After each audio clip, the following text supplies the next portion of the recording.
Ok. Bona vesprada. Estem esta vesprada per a reflexionar des de la festa d'un element important que envolta el nostre monument d'enguany, que és la salut mental, sobretot la invisibilitat de la salut mental.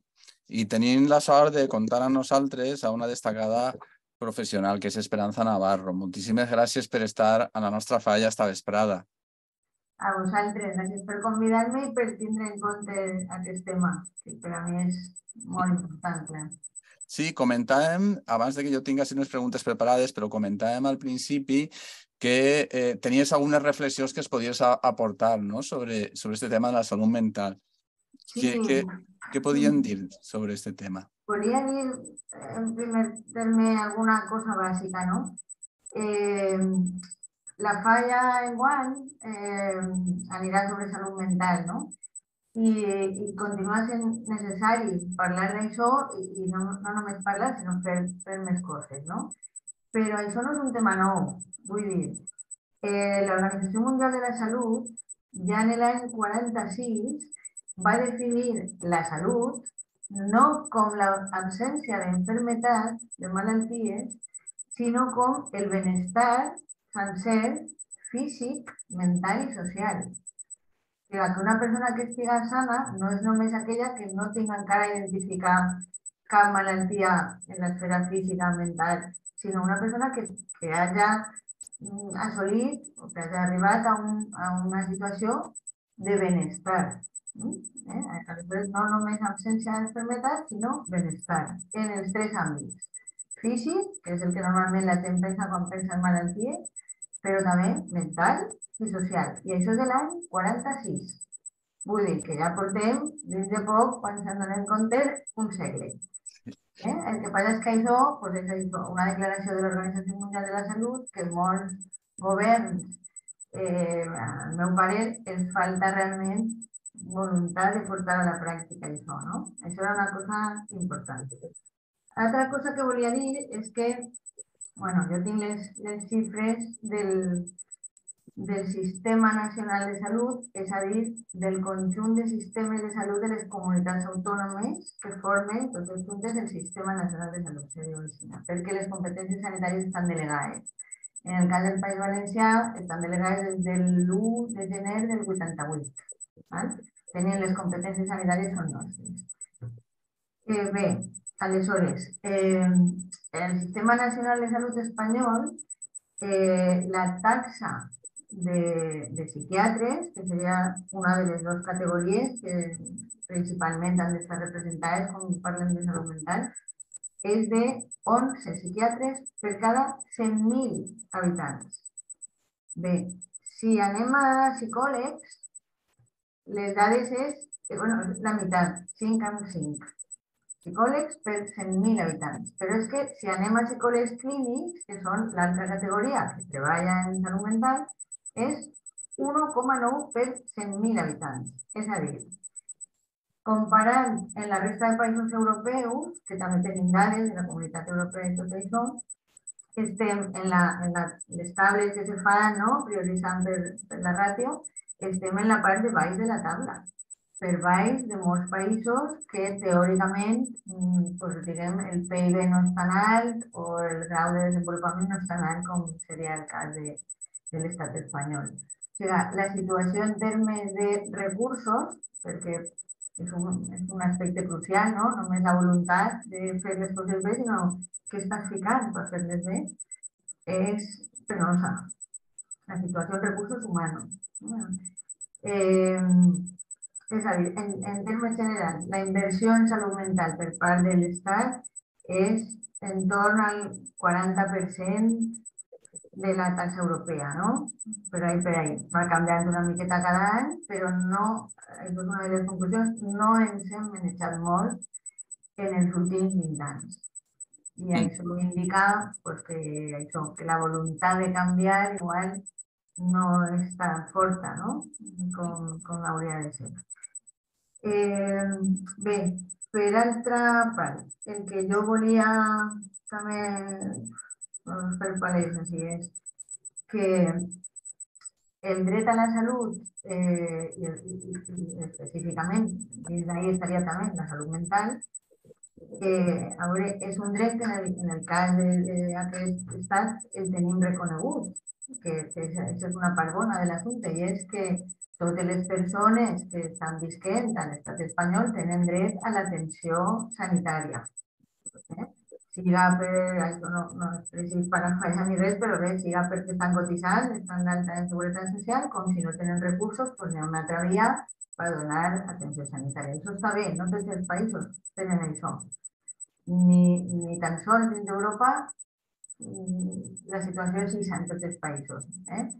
Inclús en països desenvolupats, pues, hi ha qui té pues, el que seria una taxa moderadora que fa pagar la gent per anar a primària, o per anar a urgències o per anar a especialitzada. Això no és el cas així. Així les coses són gratuïtes en el sentit que ho paguem entre tots, no? Això està bé. Ara, quina és l'altra cara de la moneda, no? La qualitat de l'atenció que se rep depèn, en part, dels recursos humans i materials que estan ficant-se en un àmbit, no? En aquest cas de salut mental. I en els recursos que s'estan destinant ara és molt difícil donar una atenció de qualitat. Això és evident tant quan parlem de tractaments farmacològics que són revisats quan se pot. O sigui, a tu te veuen avui i te diuen, vale, per revisió i obrir l'agenda, igual l'agenda no té cap puesto avui fins a dins de 2 mesos. I és més greu encara quan parlem d'atenció de tractaments no farmacològics. És a dir, tota la resta d'abordatges, d'intervencions que se fan que no depenen de prendre pastilletes normalment, no? Per què és pitjor la situació? Perquè ja hem dit que de psicòlegs clínics n'hi ha pràcticament la 10ª part que de psiquiatres, i de psiquiatres ja anaven molt malament. Aleshores, clar, si jo te faig una visita avui per a un tractament no farmacològic i la gent treballa de 8 a 3, no? Normalment, o de 3 a 10, el torn de vesprà. Bé, i jo t'ho dic per mi, particularment, jo mai he tingut dret a esmorzar ni a un cafè, però perquè jo no volia que jo treballava de 8 a 3 sense parar, perquè me donava vergonya eixir per la porta en el bolset i deixar la gent ahí sentada que m'estava esperant a mi. Bé, però si aixina i tot, tu fas aixina i tot, i quan obris l'agenda el 8 és dins de 3 o 4 mesos, si jo veig un pacient cada 3 o 4 mesos, se suposa que són persones en malalties, en necessitats, diguem, serioses, no? Clar, això és la part roïna del nostre sistema, i és que si no se canvia, diguem, la prioritat política, serà impossible millorar l'atenció, perquè per més que tinguin qualitat els nostres treballadors de la sanitat, que la tenen, que ara parlarem d'això, és que no poden fer més que quedar-se a dormir en el centre de salut o en l'hospital i estar dormint i passant visita, no? Aleshores volia arribar a la qualitat, que això no se fica en dubte, perquè el sistema espanyol es va crear en el decret 127 de 1984 i estava pensant inicialment, en aquest decret només es parlava de metges, no? Que és el famós MIR.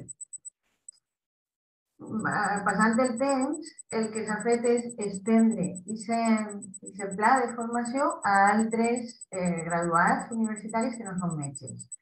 Aleshores ja tenim no només MIR, sinó, per exemple, FIR, farmacèutic intern resident, o en l'EFA és una miqueta, perquè també n'hi ha físics intern residents, però n'hi ha el KIR, que són químics intern residents, n'hi ha el BIR, que són biòlegs.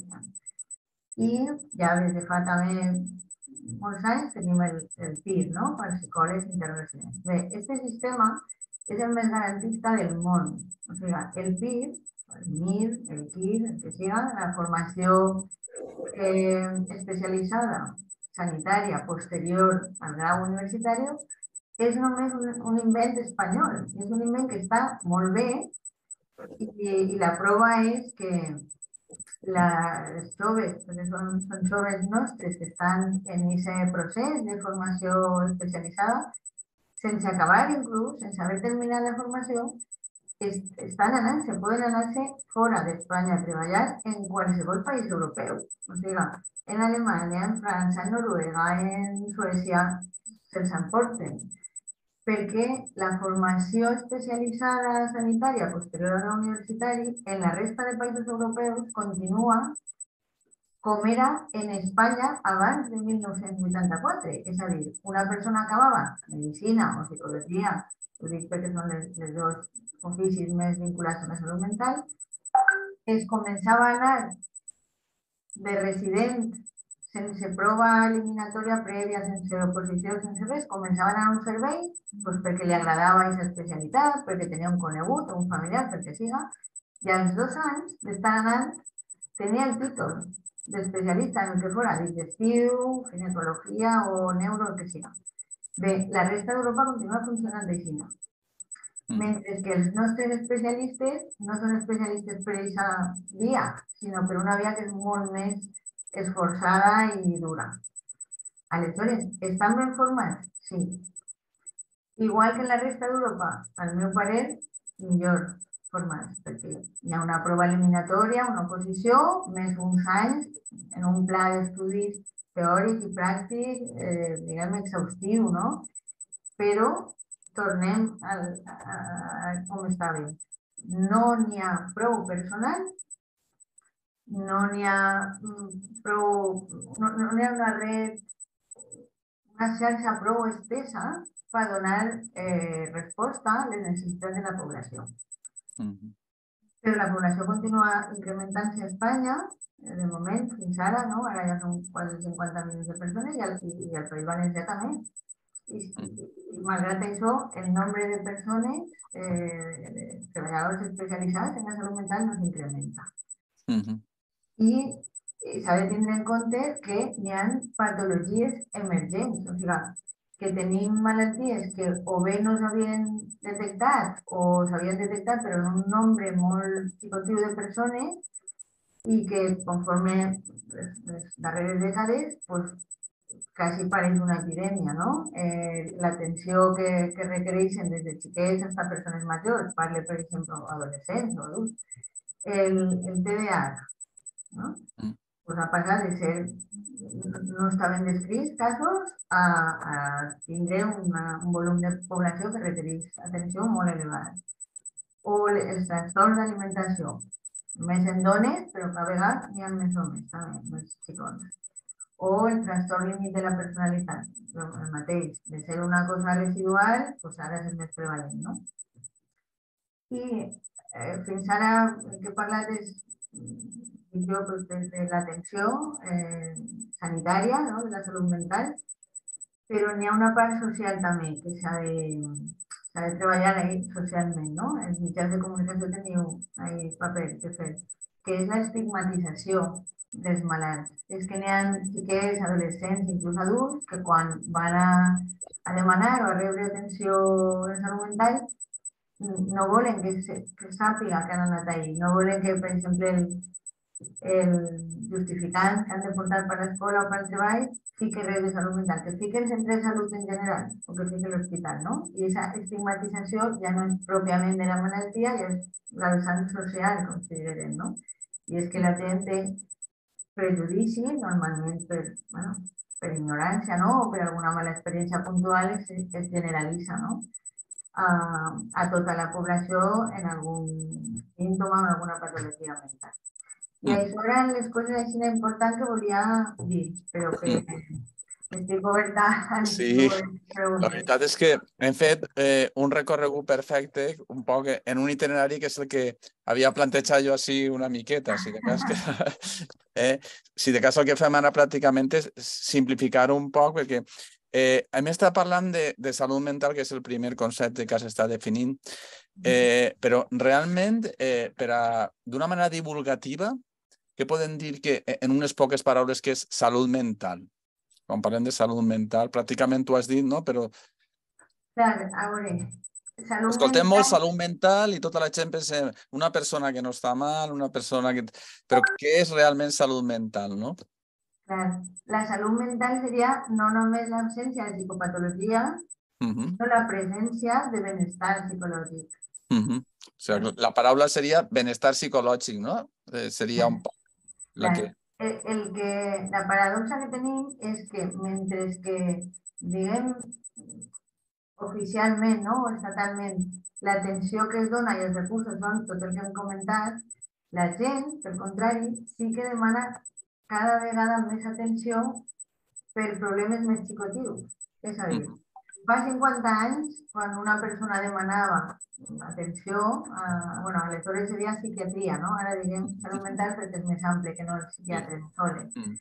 Bé, però bé, en este àmbit, no? Quan una persona fa 50 anys demanava atenció, la majoria de persones que assistien a lo que era en el moment de la psiquiatria eren persones en trastorns mentals molt greus i crònics. Parlem fonamentalment de trastorns psicòtics, de depressió major.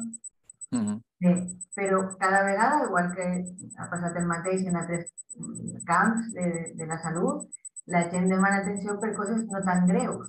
I fa bé de no esperar que estar tan malament per demanar ajuda, no?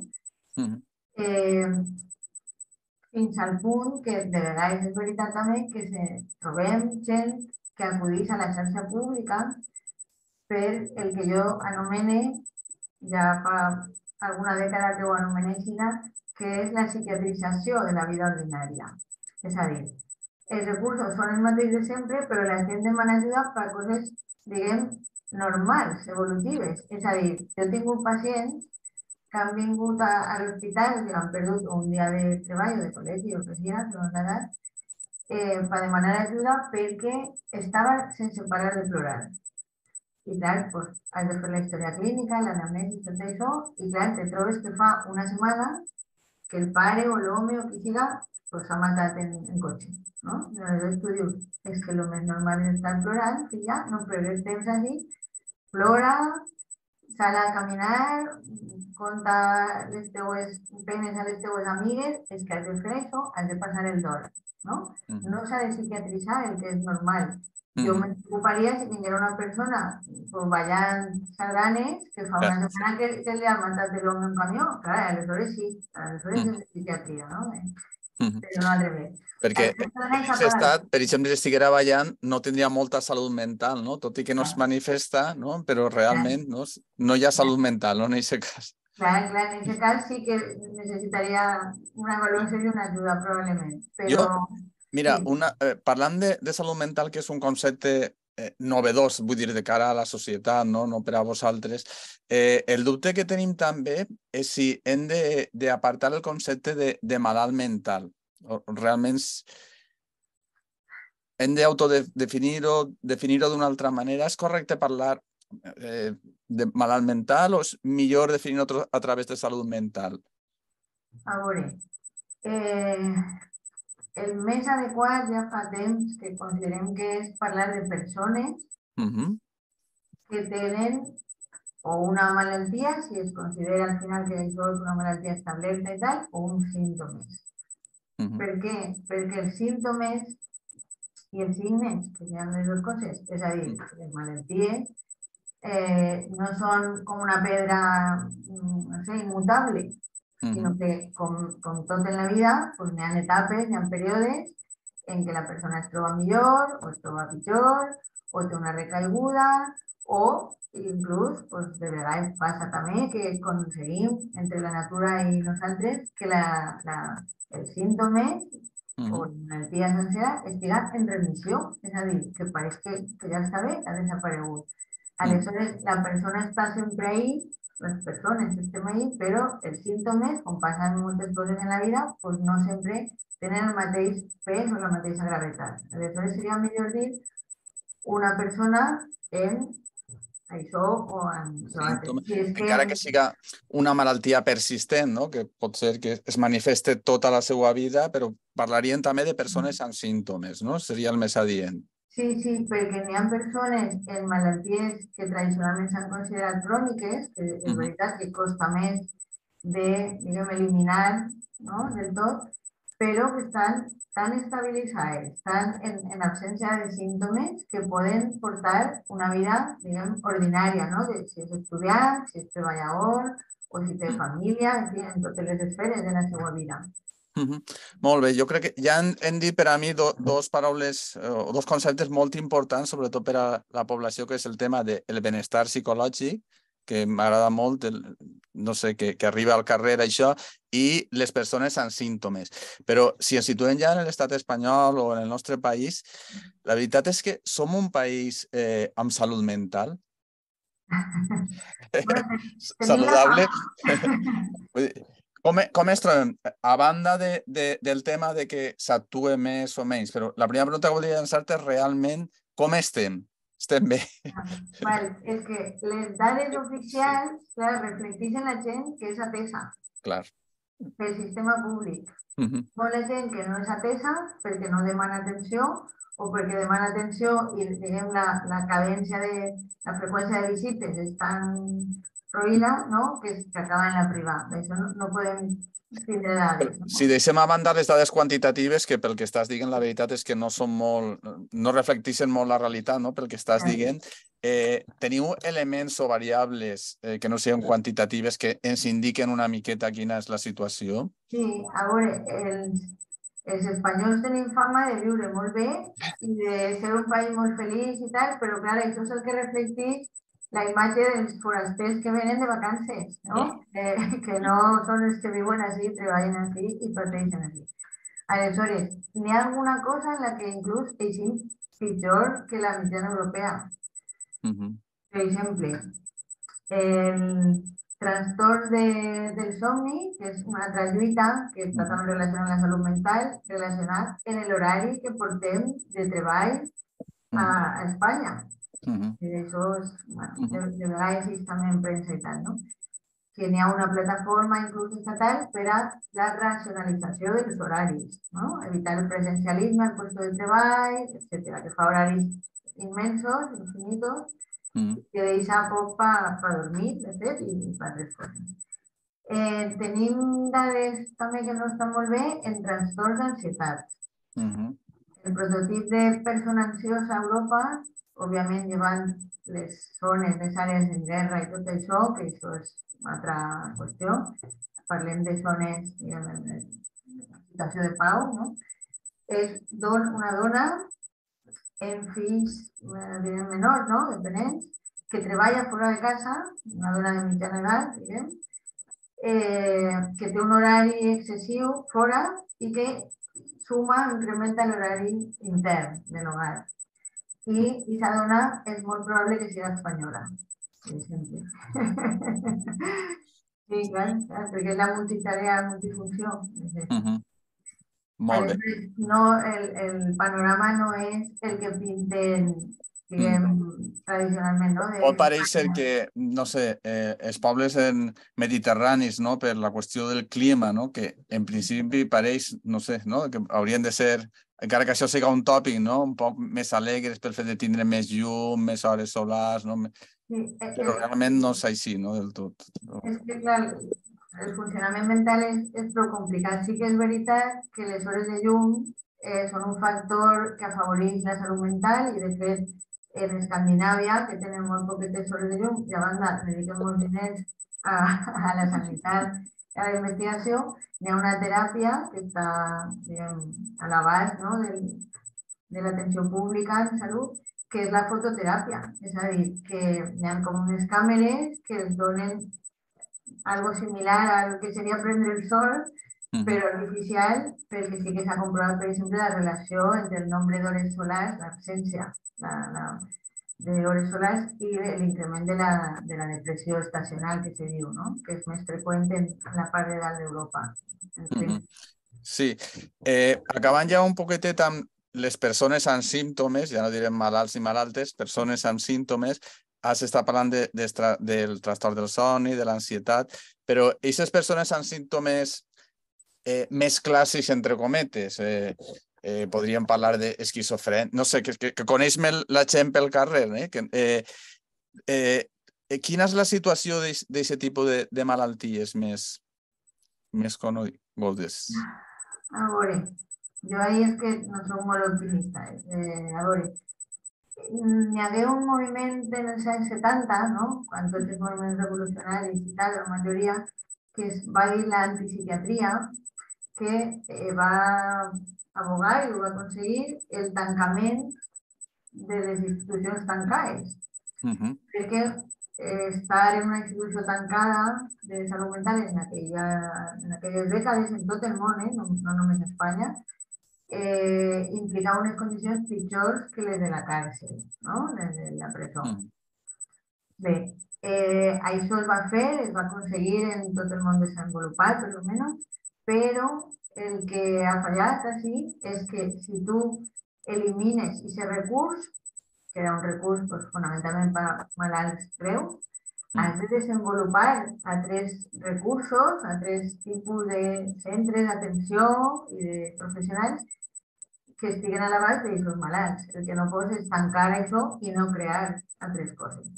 Aleshores, sí és veritat que clar, ja són anys, no? Són 50 anys, sí s'han desenvolupat unitats de salut mental als centres de salut, que abans no n'hi havia i tal, però fa falta molta més, ampliar la xarxa d'atenció, com han fet pues, altres països que han destinat més recursos a això. Aleshores, és necessari per malalts graves, o sea, les persones que realment pues, no poden arribar a treballar, a tenir una vida independent, necessiten això, però no només s'ha de pensar en malalts greus, sinó també en persones que no estan, per sort, en una situació tan... M'agradaria una miqueta, perquè tot estem parlant, pareix ser negatiu, no? Però és que no està tot molt bé com s'agradaria, però si haguem de parlar d'iniciatives públiques, quines són les iniciatives públiques més positives estos anys? Jo sé que és molt difícil això de simplificar-ho, no? Algunes que diries sí, i aquelles també més negatives. A veure, és molt difícil simplificar, m'imagino. No, iniciatives públiques negatives jo no diria, perquè cap... L'absència d'iniciatives podria ser negativa. La falta d'inversió, la falta de contractació de personal, això bueno, se pot entendre com... Sí, no? No és una acció negativa, sinó una falta d'acció, no? Una omissió, més res. Tot el que s'ha desenvolupat en les últimes dècades és positiu.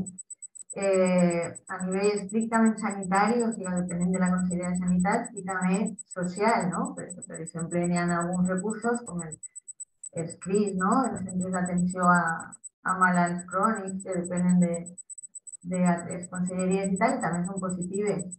Al meu parer, tot el que s'ha desenvolupat és positiu. Per exemple, la inclusió de les unitats de salut mental en la xarxa de primària, dels centres de salut, que no has d'anar a l'hospital, que són per coses més agudes i més greus, sinó que està en l'atenció primària, replegant ahí la vessant de prevenció, no? En la primària, l'objectiu inicial sempre és la prevenció, i ficar això, la salut mental en la primària, doncs per mi és donar una imatge més de normalització i més de prevenció.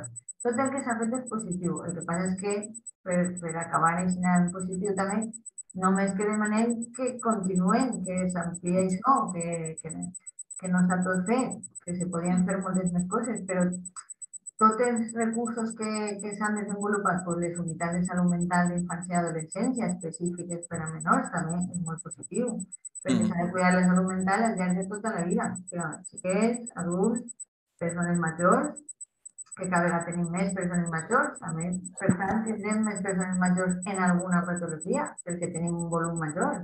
Clar. Podem dir que la salut mental és encara invisible per a la societat? Bueno, està invisibilitzat perquè a la gent no li agrada afrontar de vegades les coses, pues això, diguem, no tan positives de la vida, no? I per l'estigmatització que hem parlat abans, perquè com a la gent li pareix una cosa, entre cometes, vergonyosa, no? Que s'ha d'ocultar, doncs clar, se veu menys pel carrer, se veu menys en la televisió, s'amaga i pareix que no estiga present, perquè el que li passa o la família que li passa intenta tapar-ho, no? però és una part fonamental de la salut, perquè de fet el cervell és com el capità de la nau, no? Sí, sí. Tots els òrgans són importants, però el cervell és l'essència de la persona. Hem estat comentant que d'alguna manera tenim les generacions millor preparades, no? En medicina, en psicologia, no? El nostre sistema és molt positiu, però realment també és pot ser molt just, no? I molt just, molt formatiu, però realment es queda moltíssima gent fora, no? Què es diries tu a la gent que s'interessa, que és molta gent, que s'interessa per formar part d'aconseguir que la salut, d'alguna manera, la salut mental siga una realitat en el nostre país? Aquesta gent que està interessada, aquestes generacions, no? Què es podries dir per animar-los? Sí, a veure, el nostre sistema, com tu has dit, és molt selectiu i planteja això no només un grau universitari, sinó després una oposició, realment, un altre període formatiu molt establert, molt fixat, de vegades en canvi de residència, és a dir que, clar, quan tu tries plaça eres de València te toca anar-te'n a Burgos, per dir una cosa, i després, si vols tenir plaça, una altra oposició. Ja és tan garantista i tan selectiu que estem segurs de que la gent que arriba ahí és molt bona. Jo els animaria i els aconsellaria de ficar-se en la mentalitat d'oposició. En una oposició és la frase d'Isa, no? L'acudit, el que resiste gana. No és freqüent aprovar el primer any que te presentes. Per què? Pues perquè portes 6 mesos, 4 mesos estudiant. És més comú aprovar a la segona, però s'ha de resistir, s'ha d'aguantar ahí. L'altre consell és, jo sempre dic això als meus alumnes, si te vas a preparar 3 hores al dia, vés-te'n de canyes en les amigues. Perquè n'hi ha altra gent que està estudiant 8 hores, o 10. Si te fiques a fer una oposició és per dedicar tot el temps, mentre que estigues opositat i després ja t'oblides. I així no se pot traure, sinó el primer any el segon. I clar, a les autoritats que hi ha per ahí els aconsellaria continuar incrementant el nombre, especialment de places PIR, també de MIR, perquè tot és precís, no? I de FIR i de KIR, però de MIR perquè la proporció d'opositors per plaça és la més disimètrica, no? La que més gent se presenta per un menor nombre de places. Això és costós perquè no és així com dir jo que tenia 2 places en tal hospital, ara que me fiquen 5, no és això. S'han de trobar tutors formats, etcètera, i dissenyar tots els rotatoris, tots els serveis, o sigui, té una certa complexitat, no? De personal i de tramitació administrativa també. Però s'ha de continuar incrementant, que és així, des que va començar el PIR, cada any s'incrementa unes poquíssimes places en tota Espanya, un poquíssimes, però cada vegada anem incrementant. Ara ja és més del doble que quan vas començar el PIR, però encara hi ha tot molt poquíssimes. Les autoritats també els aconsellen que continuen incrementant la xarxa de places PIR. Molt bé, ja per acabar, si hagueres de llançar un missatge a la societat per a que es conscienciarà de la importància de la salut mental, amb unes poques paraules, no? Conseguirem un missatge publicitari, una cunya, un eslògan, no? Què es diries en unes poquetes paraules a la societat? Diria que no se conformen a no ser feliços, no? A no intentar ser feliços i tindre salut mental perquè no estem segurs, però igual només tenim una vida. S'ha d'intentar ser-ho. Si uno tenia persones que aconseguissin això per seus propis mitjans, pues perfecte, i si no, s'ha de demanar ajuda, que no passa res. Entonces necessitem ajuda en algun moment de la vida, en algun tema. Molt bé. I l'última, si hagueres d'encoratjar, no, a les administracions per a que la salut mental fora més visible, no? Què es diries amb unes poques paraules? Pràcticament t'ho has dit ja tot. Sin entrar en temes polítics, que diria alguna coseta més, que potser no toca ara, no? Que pensen en què és l'essencial per les persones, per tant, per les ciutadans, ciutadans i les ciutadanes, no? Per la seva població per a la qual treballen. El més important, sense dubte, si a qualsevol ens pregunten, és la salut, tindre salut. I ahí entra tot, que ja ho sabem des de fa un segle. Aleshores, per favor, polítics, recordeu-se que el més principal de la vida és tindre salut, no? Molt bé, molt bé. Que això és mitjans perquè la gent pugui aconseguir-ho. Molt bé, la veritat és que moltíssimes gràcies, Esperanza, esta vesprada, per deixar-nos part del teu temps. Jo crec que són unes reflexions molt interessants que ens ajudaran a entendre millor aquesta falla un poc avantguardista que plantem així al centre de la ciutat i que ens faran això, reflexionar al voltant de la importància de la salut, que la salut no acaba en aquestes malalties que podem tocar, sinó aquelles que són intocables però que es toquen molt a nosaltres, no? Més del que pensem, i com dius tu, que pense que no hem de conformar-nos en no ser feliços en esta vida, perquè sols n'hi ha una vida, no? Com has dit. Moltíssimes gràcies. Gràcies a vosaltres per ocupar-vos d'aquest tema.